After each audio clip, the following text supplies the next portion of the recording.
My man Jace has been sculpting minds for over a decade, it seems, and just taking over the hearts of many casual and veteran Magic players alike. But starting off 2023, my man Jace is coming at you with a completed mind, a perfect mind, but maybe a not so perfect planeswalker. As my Alexa goes off in the background, we're going to be talking about how Jace the Perfected Mind may not or may actually be what the modern player or the mill player might be looking for. Now, we just got to break this card down. There's a lot going on, and I want to start off with the completed mechanic. So we understand Phyrexian mana to the large part. If you're watching this, you're probably a modern player. You can pay the Phyrexian color with Phyrexian mana pip with either blue or 2 life, and if life was paid, then it's going to enter the battlefield with 2 fewer loyalty counters. That is the completed mechanic. That is the completed part of it. So no other card is going to come down weaker, such as previous Phyrexian cards with the Phyrexian mana symbol, unless it specifically states so. Now, the ability itself, essentially, it's a 4 mana planeswalker or a 3 mana planeswalker. The best case is a 3, and we want to try and evaluate it like that. Traditionally, 3 mana planeswalkers have been relatively powerful, the marquee being something like Liliana the Veil, and we obviously have now the new and improved Renin 6 for the past couple of years. But back to Jace, I want to talk about its first ability just being something simpler or similar to a slime bind. Going on a creature, subtracting some power, no toughness notably, and it does -3, -0. Slime bind does -4, -0, but you get the ability.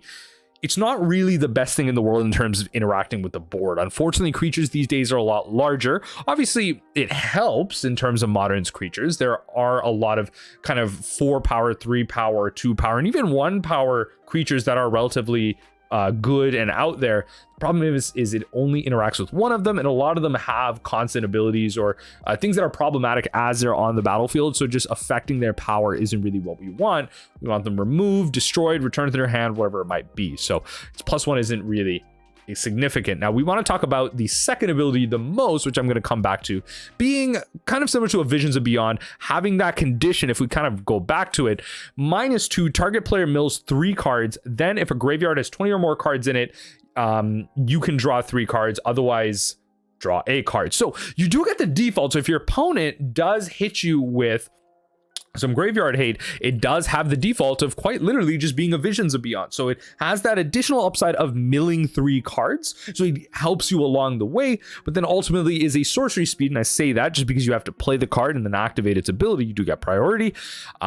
Visions of Beyond. Finally, its last ability is very much akin to something like Increasing Confusion, a card that not many of you are familiar with, but it exists out there. So target player puts the top X cards in the library into their graveyard, and if Increasing Confusion was cast from a graveyard, they put 2x, twice the amount that X was paid for. So Jace the Mind Sculptor does 3x, Increasing Confusion does 2, something similar, but again, akin to that. It's no Jace the Mind Sculptor, and that's the thing I really want to put out there. Jace the Mind Sculptor has a +2 ability that gives you a level of advantage. It allows you to control what your opponent draws next, which is a lot of information, and can really attune to what your opponent wants to do next. It has the ability to brainstorm. It has the ability to return a creature, which is better than interacting and keeping it on the board, and its ultimate is there. So, I mean, we all know generally what Jace the Mind Sculptor does. No Planeswalker at 4 really is going to be able to beat this. I think not to this day. I don't think we've ever beaten it. And so this Planeswalker at 4, even at 3, is not going to be able to beat this.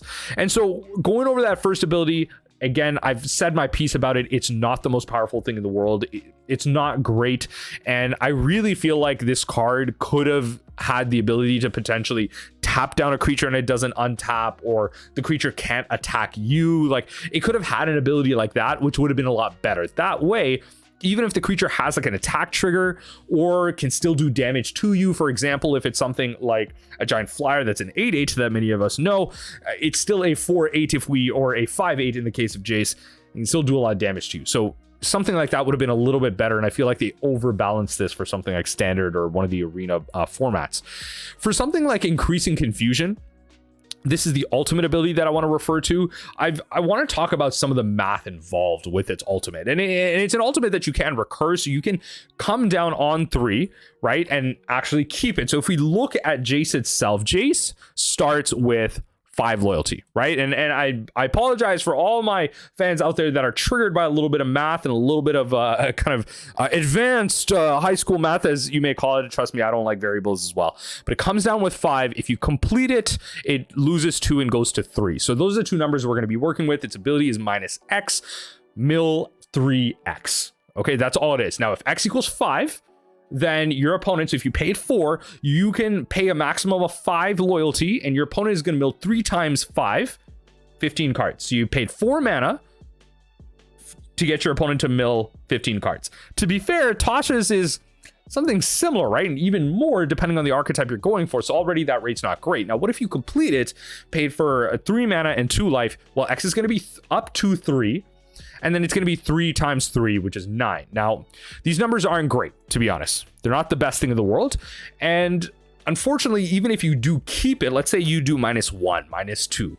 Come on, 2 times 3, 1 times 3. You're not milling that many cards and the effect isn't there. But of course, the additional aspect is kind of nice, right? And that's a variability that I'm going to get into in a second.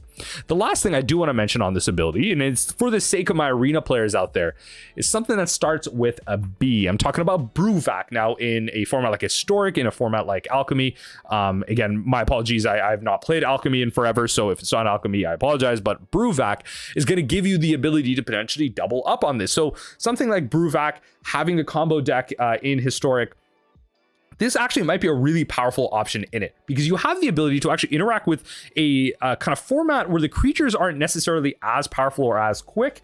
And then you have the ability to Visions of Beyond, which doesn't necessarily exist in that format. We just have Into the Story. We do have other options to draw cards, but again, having a Jace come down and do that. And then finally, a minus ability where if you actually come down and you if an opponent, kind of mills twice that amount, then what's great about that is, well, you're now going to be, if we kind of go back to our math, we're going to be milling 30 cards for 4 mana. We're going to be milling 18 cards for 3 mana, which isn't that bad, right? Now, if we think about it at a base rate, well, Glimpsy and Thinkable is 2 mana to mill 10. So when we come to Historic, we really got to be playing this with Brewvac to get any level of kind of value with it. And with Brewvac, you're going to be able to meet that middle condition a lot easier. So if a player has 20 or more cards, so if you're milling yourself, if you're milling your opponent, again, self-mill is an option with this deck. It is an ability where if a deck is already putting cards into their graveyard and wants to take advantage of something like this, they can. But again, it's not like the other abilities are powerful enough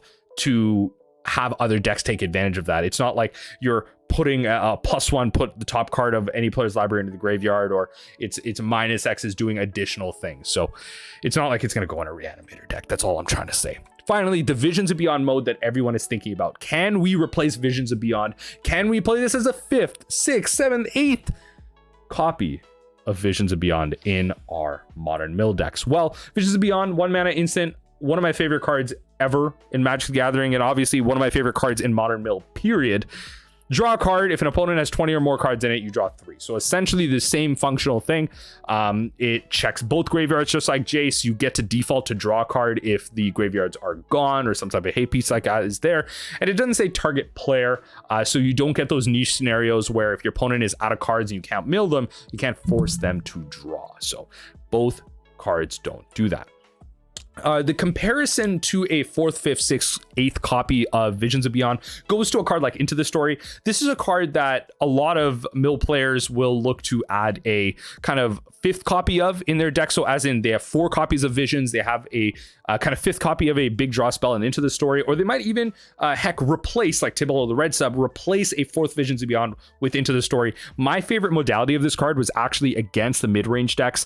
Play this as a sideboard piece against them. A lot of the Yorion decks came down to a matter of value. You generally could keep up to them up until a certain point in the game, and then they would take over the game, and Into the Story actually was a good way for you to get back into the game, in my opinion anyway. So I thought this was a really powerful option. Into the Story was nice, being 4 mana instant speed, kind of playing on the stack. And then finally, it was a condition that was a lot easier to meet when you want to draw 4 cards versus 3. So having 7 cards like a Maddening Cacophony, it's 2 Hedron Crab triggers plus like them fetching, whatever it might be. So it's a lot easier to meet in that sense.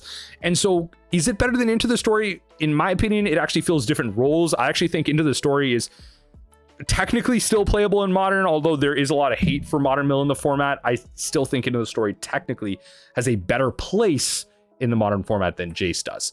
But really, we can't ignore the mill 3 on top of that either, right? You know, it's not just a Visions of Beyond, you get the extra additional. Now you're coming down, you're -2, right? So if you pay 3 mana for this, it's going to be at 3 loyalty, you -2, and then you're at 1. If you pay 4 mana, you're at 5, you're going to -2, you're at 3. So mill 3, how do we get to that number? Well, if you archive trap, they're already at 13. Let's say they fetch, and then you get like a Hedron Crab trigger out there, and then you mill 3, they're at 21, right? So any way you swing it, there's multiple ways to get to that 17, and it's an extra bit of reach. It's a Manic Scribe trigger, it's a Hedron Crab trigger, however you want to think about it. And it's a trigger for yourself. That's the key, right? So this ability is going to be targeting yourself and not your opponent. So it's not going to be target player mills 3. It's unfortunately just going to be yourself. So if your opponent is going to be at that precipice and you're looking for that one more turn just to keep that visions on, maybe you're going to try and respond to them going off at instant speed as an, you know, living end deck. You want to respond to that, maybe try and find your surgical. You're not really going to be able to do that with the kind of extra turn that you get with this, because you're going to have to mill yourself. You're going to hope that your Hedron Crab triggers are pointing at yourself. You're going to hope you have your Mesmeric Orb triggers pointed at yourself. So it's an option. It's there. But again, it's just mill 3 at yourself. Finally, just kind of reaching that 17 number. We already talked about it. That's another kind of breakpoint to take in mind. Really, our big breakpoints were 10 and 20, right? We had Jace's Phantasm. We had a breakpoint at 20 with Visions of Beyond, and then we have a breakpoint at 7 with Into the Story. This adding another breakpoint essentially is an option as well. So these are the type of numbers that you want to think about. And as more conditions like these arise, it's actually really interesting to talk about in mill, where we essentially reach a critical mass where adding one-ofs of these cards actually becomes really cool, because then you can just meet these random breakpoints of meeting conditions of if a graveyard has 10 or less, 10 or more, 15 or more, 15 or less, whatever it is, and then X happens. So it's an interesting thing to think about, and I think it's a cool space to design, which is why I wanted to bring up the 17. It's not so much the number, but it's a space of design that I think is a cool future way for mill players and generally card designers at WotC to think about how to buff mill cards. I think making mill cards more powerful is a sticky line. It's a weird place to be, just because you obviously have to think about limited formats. You have to think about how powerful that card is in conjunction in limited, and then kind of finally you have to think about how powerful that condition is once you meet that, right? So let's say a card says, oh, if an opponent or you has 30 or more cards in their graveyard, what happens? How powerful is that condition? You obviously have to make a lot work in your favor to get to a number like 30, but what's the reward, right? And so this is another reason to be at something like 17 at a soft limit. So again, in terms of design, I think it's just an interesting thing to think about. Finally, I want to just talk about my final thoughts on the card, and this is really what's going to sum it up. For those of you unfamiliar with this meme, I will just ask you to search up the +25 Uno meme, but I think I'm going to go with the drawing 25 cards on this one. I think the card is cool. 3 mana Jace is really interesting. It's another way to kind of push the whole Jace space forward, but I mean, just judging by the art in general, like, forget the fact that it's a bad mill card. I think that just having Jace be so weakly completed, right? Like the other planeswalkers that have been completed have had like tendrils and a lot more of a dramatic effect. I feel like Jace is going to be that first creature, now being a creature, that first planeswalker that kind of comes back from being completed and just ruins the story. I don't know. Magic Lore is going somewhere weird, and they're just piloting Jace to be a bad mill planeswalker again. Come on, we could have done a little bit better with this.